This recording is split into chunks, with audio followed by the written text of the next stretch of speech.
Hi, my name is Thomas Garcia. I'm with TGS Website Design, located on the web at thomasgarciastudio.com. Today we're going to be talking about editing your website through the cPanel on the server with the HTML editor. First thing you're going to want to do is open up a web browser. You'll type in your web address.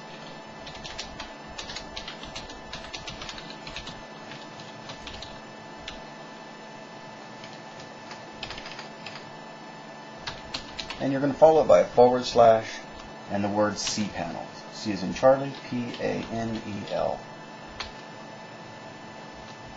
You'll notice you'll get a pop-up bar that, if you have, depending on your security settings, just allow. A pop-up box will appear once a connection is established for you to enter your username and password. It should have been provided to you by your web host provider. Then click OK once you've entered that information. It will take you into your cPanel theme page or home page with all of the icons that are relevant to your site. The one we're looking for is File Manager. Typical installation will have it on the second row, second column. Go ahead and click on File Manager.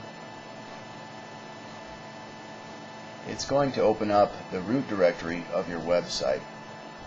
And so what we're going to do, since we're going to be editing the website itself, we're going to go into the folder that has the www next to it. That is the public side of your folder. Go ahead and click on the yellow folder. That takes you into all the files within your site, including the images directory, and then of course all the files that make up your site. A quick note here is, for any images that you wish to replace or place into your website, the first thing you're going to want to do is click into your images directory. You'll notice in here that there is a button to upload files.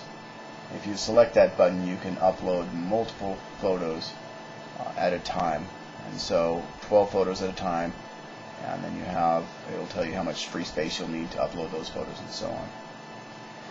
So that's what you want to do. If you're going to put new pictures into your website, upload them into your images directory first, and that way you'll have access, and that'll make sense here in a minute when I go back into editing.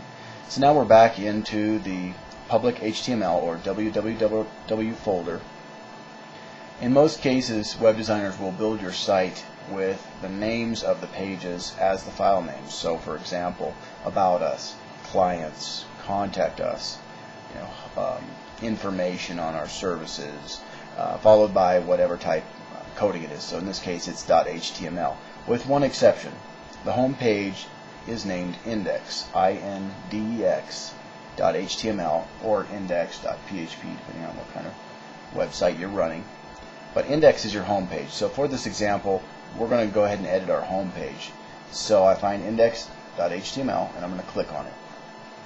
Now you'll notice in the top right corner some options have lit up. It says I'm editing index.html file, and then here's a whole list of things that I can do. Delete the file, edit the file.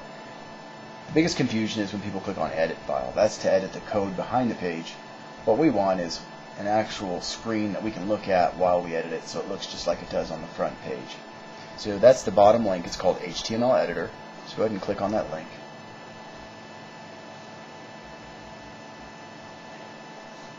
It'll take just a second to load, and there's your page. So this is what it looks like in edit mode. You'll notice across the top from left to right there's a lot of icons. Each one is a tool. If you don't know exactly what each one does, if you mouse over it and remain there for a second, it'll actually have some pop-up text that will tell you exactly what that button does. Now as far as editing text and links, it's as simple as just placing the cursor into the page and start to type, just like you would in the Word or any other text editor. You can apply colors, styles, indentations, you can align the text, you can colorize the text, italicize, bold, and so on. All the standard options. If you wish to create a hyperlink, you select the words you want to make into a link. You select the Insert Edit Hyperlink button. Each time you select one of these tools at the top, a pop-up window will appear. At this point, right here under URL, I'll tell it exactly where I want that set of text to link to. Remember, it must be a full address. So http:// and then the web address that you want to send it to. Once you're done, you can insert the link, and you'll notice that this is now a hyperlink. Same thing goes for turning photos into links as well. You can select the photo and then select Insert Edit Hyperlink. One thing that's really nice about the editor is you can resize images right from here.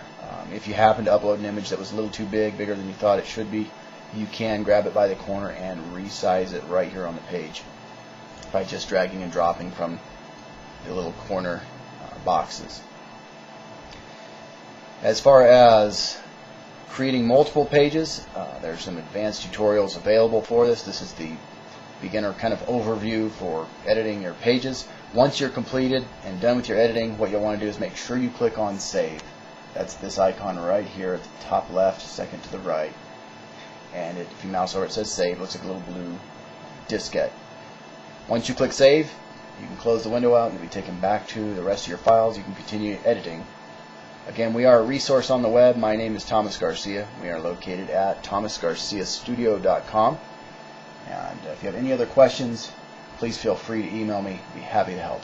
Thanks and have a great day.